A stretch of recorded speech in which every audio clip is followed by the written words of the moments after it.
Hello दोस्तों, BA semester study में आपका स्वागत है। आज हम आपके लिए बीए सेकेंड सेमेस्टर के 25 इम्पोर्टेंट क्वेश्चन लाए हैं, जिसका विषय है पॉलिटिकल साइंस। क्वेश्चन शुरुआत करने से पहले आप यदि इस चैनल पर नए हैं तो इस चैनल के लाल बटन दबाकर इस चैनल को सब्सक्राइब कर लें, बेल आइकन को दबाना ना भूलें। आइए इसका पहला क्वेश्चन देखते हैं। दोस्तों, यह पेपर 1 का है और जिसका कोर्स कोड है POL104। आइए इसका पहला क्वेश्चन देखते हैं। तो इसका पहला क्वेश्चन है, राज्य व्यक्ति का विराट या बृहद रूप है, किसने कहा था? तो यह कहा था प्लेटो ने। दूसरा क्वेश्चन है, राज्य के मुख्यतः कितने तत्व हैं? तो ये कितने तत्व हैं दोस्तों? 4 तत्व हैं। ये दूसरा क्वेश्चन है।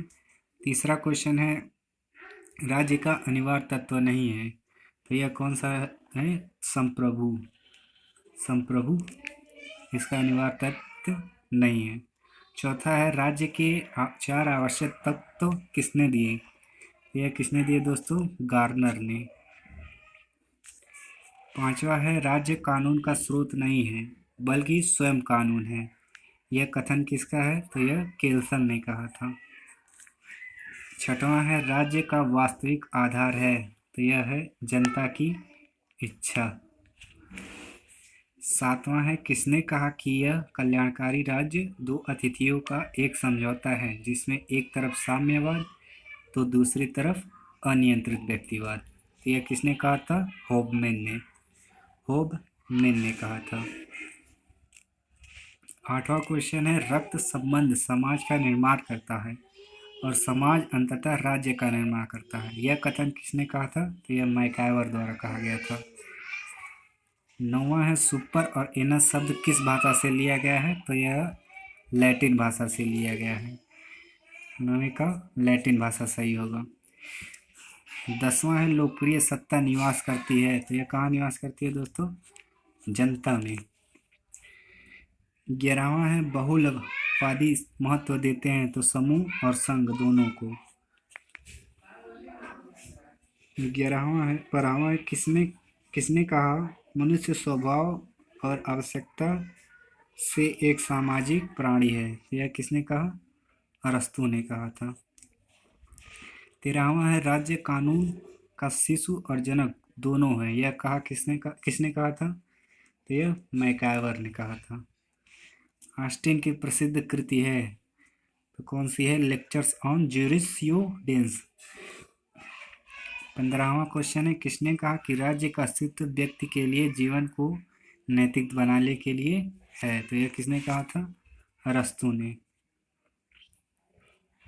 क्वेश्चन नंबर 16 है, कानून के समाजशास्त्री विचारधारा के पोषक हैं, तो यह किसने कहा था दोस्तों? मैकाइवर ने। भारत के राष्ट्रपति का निर्वाचन किस कानून के अंतर्गत आता है? तो यह संवैधानिक कानून के अंदर आता है।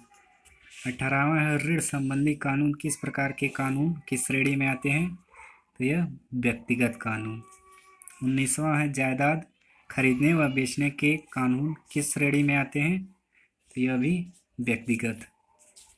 20वां है, चोरी डकैती और हत्या किस प्रकार के कानून के अंतर्गत आते हैं? तो यह सार्वजनिक।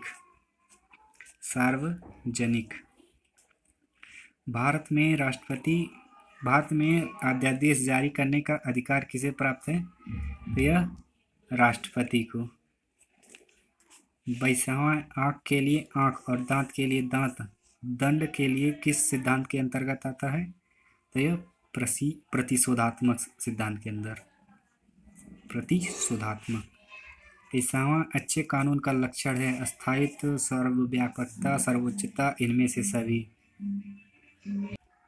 24वां है, निम्नलिखित में से कौन सा कानून का स्रोत है? रीति रिवाज, न्यायिक निर्णय, विधायन, उपरोक्त सभी। चौथा सही होगा, उपरोक्त। दंड मनुष्य के अपराध का स्वाभाविक प्रतिफल है। किसने कहा? तो यह हीगेल ने कहा था। पाप से घृणा करो, पापी से नहीं। यह दंड के किस सिद्धांत पर आधारित है? तो यह सुधारात्मक सिद्धांत पर आधारित है। वीडियो देखने के लिए दोस्तों आपका बहुत बहुत धन्यवाद। यदि आप इस चैनल पर नए हैं तो इस चैनल को सब्सक्राइब कर दें और इस वीडियो को लाइक करना ना भूलें।